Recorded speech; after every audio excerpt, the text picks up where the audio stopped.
So this is completely dried, and right now, I'm not going to lie to you, it looks really bad. So I don't know if this is going to end up in the bin and this video will never be seen. But I'm going to carry on, because if there's one thing I've learned, it's that it's not over till it's over. So I'm going to carry on working and see where we end up with it. So I'm going to re-wet my palette with my little spray. So I'm going to be working wet in wet again. I have mixed some of the cadmium orange with some of the Van Dyke brown, and I'm starting to add some details to the face and body now.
Here I'm just using some clean water to blend out the edges a little.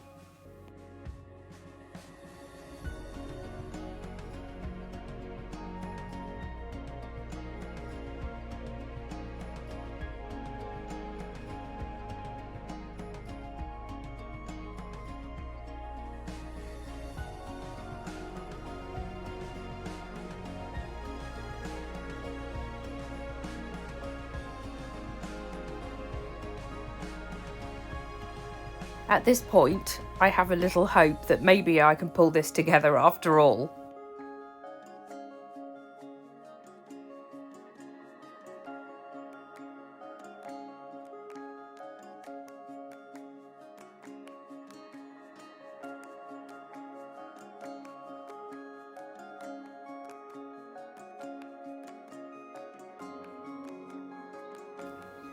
Here I'm using some of the Van Dyke brown, and I'm just kind of dropping it in so it disperses out a little bit. And the reason I'm doing that is because I'm trying to create a sort of fluffy edge to it.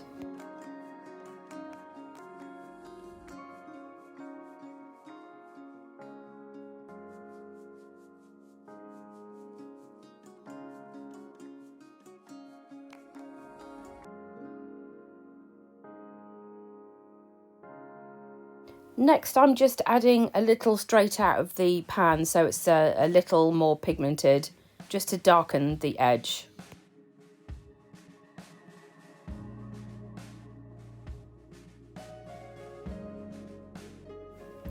I wasn't quite happy with that, so I decided to remove some of the paint with a damp brush, as you can see me doing here, and wiping it off in between.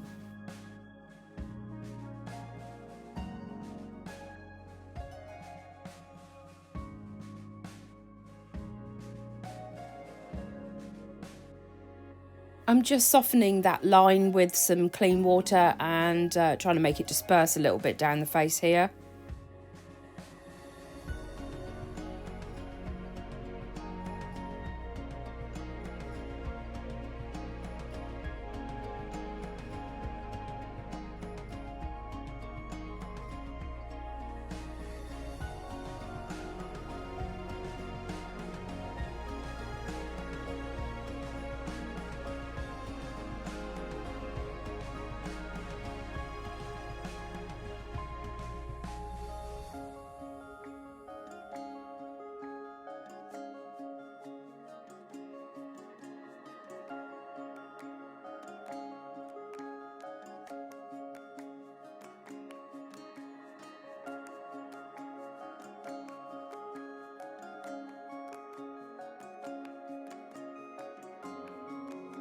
So I realised things had dried out a little, so I just needed to give it another quick spray here.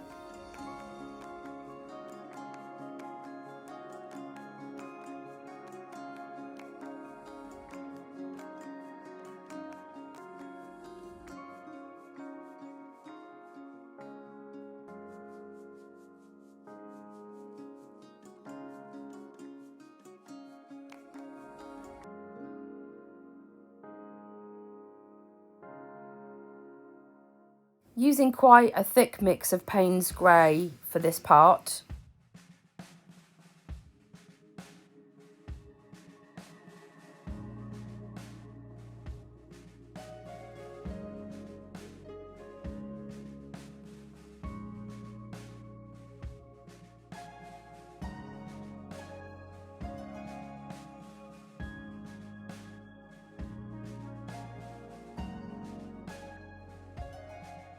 So there was a bit of a pool of water where this ear was, and whilst I quite liked where it dispersed, I didn't want to wet it even further, so I just held the kitchen roll in front of that bit to stop it from re-wetting the wet area.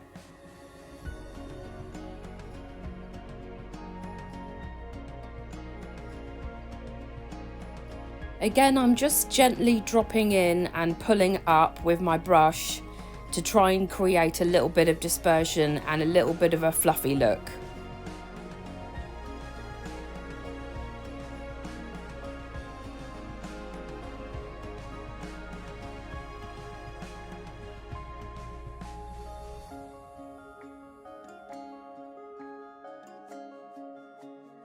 I'm adding in some shadows now. I've switched to my larger brush and I'm using clean water to blend this area out.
While I'm adding the Payne's Grey to this area that would be in shadow, I'm doing it quite lightly because I want to try and leave that hint of colour underneath it.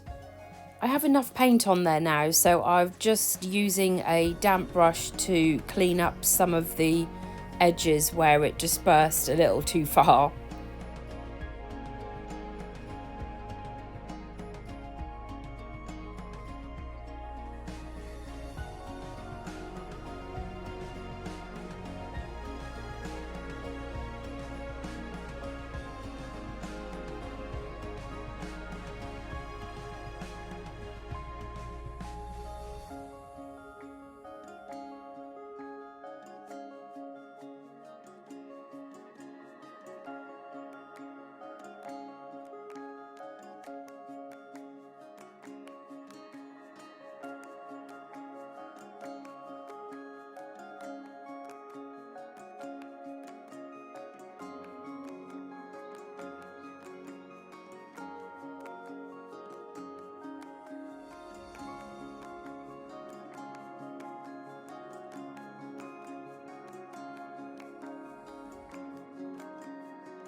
So I'm feeling happier with how it's looking now. It does still look a bit strange, but I'm really happy with the textures and some of the beautiful blooms that are happening. And what I'm going to be doing next is the bottom piece. So I'm trying to create the sense of foliage or a rock.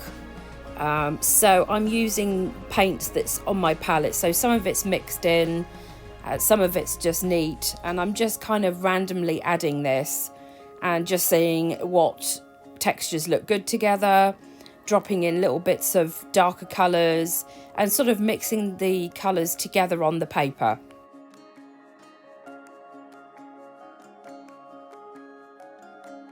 Because I want to create different textures here, I haven't pre-wet this area of the paper, so it is dry, so that's why there are some dry brush strokes as well. I do add a little bit of water here and there if it's starting to get a little bit stuck on the page.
Next, I'm just going to add some clean water into the area just to create some blooms.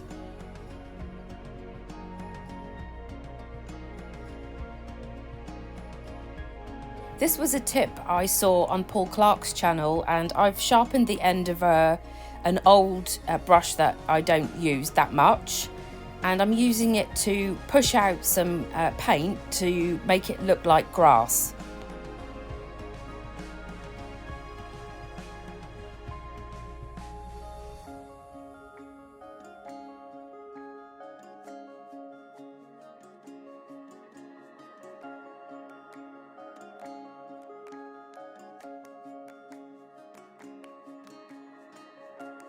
Before this dries completely, I'm just dropping in some Payne's Grey.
Just carrying on with adding details, and I'm using a mix of Payne's Grey and a little of the Van Dyke Brown as well here.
Every fox needs a nosy.